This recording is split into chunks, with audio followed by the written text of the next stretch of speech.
SSC CGL 2023 mains की date आ चुकी है। तो भाई अब जो लिमिटेड से दिन आपके पास बचे हैं इसमें आपको क्या करना चाहिए, मैं आपको कोई फालतू ज्ञान नहीं दूंगा इस वीडियो में, कुछ बहुत ज़्यादा ऐसा एक्स्ट्रा ऑर्डिनरी से नहीं बताऊंगा, लेकिन वो बताऊंगा जो मैंने किया था अपनी प्रिपरेशन के टाइम पे। जब मैं खुद प्रिपेयर करता था तो मैंने आखिरी के 40-50 दिनों में क्या किया था। देखो हर साल थोड़े बहुत चेंजेस होते हैं, तो आज के सिनेरियो में अगर मैं होता तो मैं क्या करता, मैं आपको सिर्फ वो बताऊंगा। तो जो लोग देखना चाहें वीडियो को पूरा एंड तक देख लेना। अगर आपको लगता है कि आपके काम की वीडियो नहीं है तो आप यहीं पर वीडियो को छोड़कर जा सकते हो। लेकिन मैं ये कहना चाहता हूं कि आप सीजीएल की प्रिपरेशन कर रहे हैं, चाहे आप मेंस दे रहे हैं नहीं दे रहे हैं, एक बार देख जरूर लेना, कहीं ना कहीं आपके काम आने वाली चीज़ है। मैं अपना पर्सनल एक्सपीरियंस शेयर करूंगा, प्लस मेरे हिसाब से आपको क्या करना चाहिए मैं सिर्फ वो बताऊंगा कि मैं होता तो मैं क्या करता। आप करो ना करो वो आप देख लेना। अब देखो आपको पता ही है कि 25 से 27 अक्टूबर को आपका पेपर होना है मेंस का। तो अभी हम मानकर चलते हैं कि अप्रॉक्सीमेटली 50 से थोड़े से ज़्यादा दिन आपके पास, तो 50 दिन मानकर चलते हैं। तो 50 दिन की स्ट्रेटजी बनाएंगे। मैं आपको बताऊंगा कि मैंने इन 50 दिनों में क्या किया था। भाई सबसे पहले तो ये सोचो कि इन 50 दिनों में ना सारी दिन दुनिया को सबको भूल जाओ, सब कुछ छोड़ दो। नौकरी करते हो, छुट्टियां ले लो, जैसे मर्जी मैनेज करो आप। मतलब ये मानकर चलो कि ये आपने अगर इन 50 दिनों में मेहनत कर ली ना तो फिर आपकी जिंदगी बिल्कुल ट्रांसफॉर्म हो जाएगी, बिल्कुल लाइफ आपकी चेंज हो जाएगी।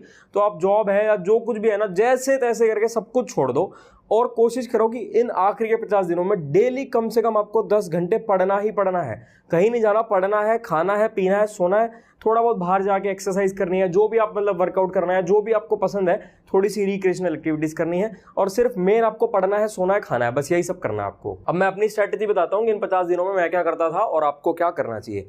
भाई सबसे पहले तो ज्यादा कुछ नया पढ़ना छोड़ दो। आप में से ऑलमोस्ट सभी लोगों की प्रिपरेशन हो चुकी होगी, क्योंकि आप मेंस की तैयारी कर रहे हो तो टियर 1 की भी आपने पेपर दिया होगा, टियर 1 आपने क्वालिफाई करा है, यानी कि आपकी तैयारी तो हो चुकी है। तो इस समय पर ज्यादा कुछ भी नया नहीं पढ़ना। इस समय पर आपके लिए सबसे ज्यादा इंपॉर्टेंट जो है वो है प्रीवियस ईयर क्वेश्चंस और आपके नोट्स। जो आपने नोट्स बना रखे हैं ना, वो नोट्स इस समय पर आपके बेस्ट फ्रेंड है, आपके लिए मोस्ट इंपॉर्टेंट है। नोट्स को तो घोट कर पी जाओ। मैंने पहले भी अपनी वीडियोस में बताया कि अब वो समय आ चुका है, इन दिनों में आपको एक ऐसा रजिस्टर प्रिपेयर करना है। एक रजिस्टर लो जिसमें आप चारों सेक्शन के, उस एक रजिस्टर को 4 में डिवाइड कर दो और चारों सेक्शन की जो जो आपको इंपॉर्टेंट चीजें लगती हैं, जैसे मैथ्स के इंपॉर्टेंट फॉर्मूलाज, इंपॉर्टेंट ट्रिक्स जो आप भूल रहे हो, जो आपको इजीली याद है, आप इजीली क्वेश्चन कर पा रहे हो, वो आपके लिए इंपॉर्टेंट बिल्कुल भी नहीं है। लेकिन जो चीज आप भूल रहे हो, आपको इतनी बार पढ़ाई करने के बाद भी, टियर 1 क्वालिफाई करने के बाद टियर 2 में भी जिस कॉन्सेप्ट में दिक्कत आ रही है वो आपके लिए मोस्ट इंपॉर्टेंट है, तो उसको आप नोट डाउन करो उस रजिस्टर में।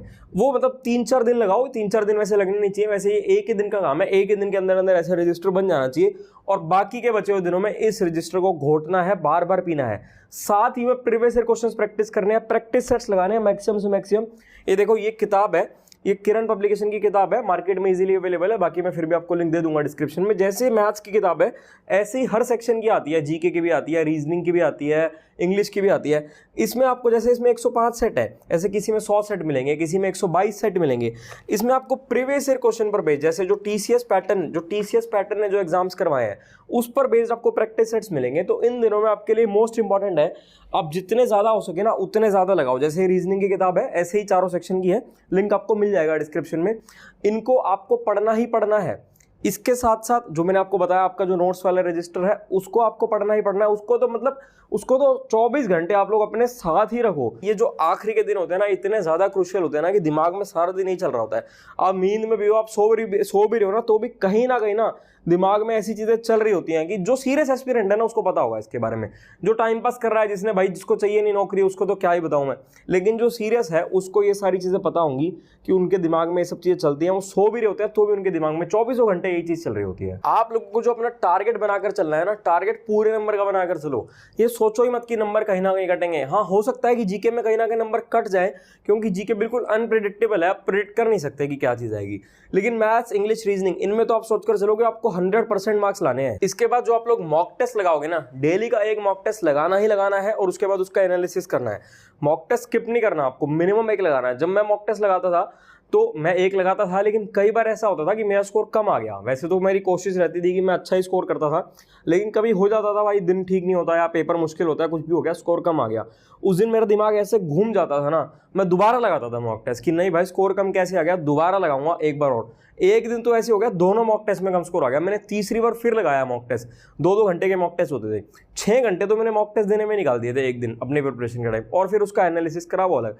ठीक है, आप ये चीज मत करना, 3-3 मॉक टेस्ट मत लगाना, लेकिन एक मॉक टेस्ट जरूर लगाओ और कोशिश करो 2 अलग अलग कंपनीज के मॉक टेस्ट ले लो, ऑल्टरनेट डेज पे लगाओ। फॉर एग्जांपल ए कंपनी का मॉक टेस्ट आपने एक दिन लगा दिया, अगले दिन आप बी कंपनी का मॉक टेस्ट लगा रहे हो, यानी कि ऑल्टरनेट डेज पे अलग अलग कंपनी के मॉक टेस्ट लगाओ, 2 कंपनी के ले लो। और इन दिनों में आपके करंट अफेयर्स आपके लिए बहुत जरूरी है। इन आखिरी के दिनों में करंट अफेयर्स पर ज्यादा फोकस रखना है। करंट अफेयर्स कैसे पढ़ने हैं मैं पहले ही बता चुका हूं, फिर बता देता हूं। वीडियो से पढ़ने हैं आपको, ज्यादा किताब में घुसने की जरूरत नहीं है करंट अफेयर्स के लिए।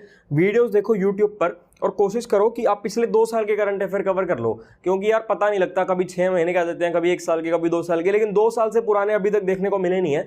तो आप पिछले 2 साल के कवर कर लो, उसमें आप ना 6-6 महीने वाली वीडियोस मिलेंगी आपको कि पिछले 6 महीने के करंट अफेयर, जनवरी से लेकर जून तक के करंट अफेयर, जुलाई से दिसंबर तक के करंट अफेयर, इस टाइप की 6-6 महीने की वीडियो होंगी।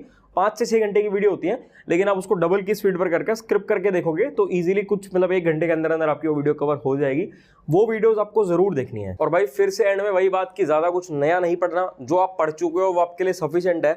आपको उन्हीं चीजों को ब्रश अप करना है, उन्हीं चीजों को शार्प करना है, उनको रिवाइज करना है कि जितना पढ़ा हुआ है ठीक है, वो सफिशिएंट है, उससे बाहर कुछ नहीं आएगा। लेकिन जो पढ़ा है उसको इस समय पर रिवाइज कर लो। कुछ चीजें होती है जो आप भूल भी जाते हो, रिवाइज करके जो कुछ ऐसे टॉपिक्स हैं जो आपको दिक्कत आ रही है, जिनमें जो आपसे इजीली सॉल्व नहीं हो पा रहे, वो आपके लिए मोस्ट इंपॉर्टेंट है, उनको पढ़ो, मैक्सिमम अच्छे से पढ़ो। कोई भी डाउट हो हमसे पूछ लेना। नेक्स्ट वीडियो किस टॉपिक पर चाहिए कमेंट सेक्शन में बता दो।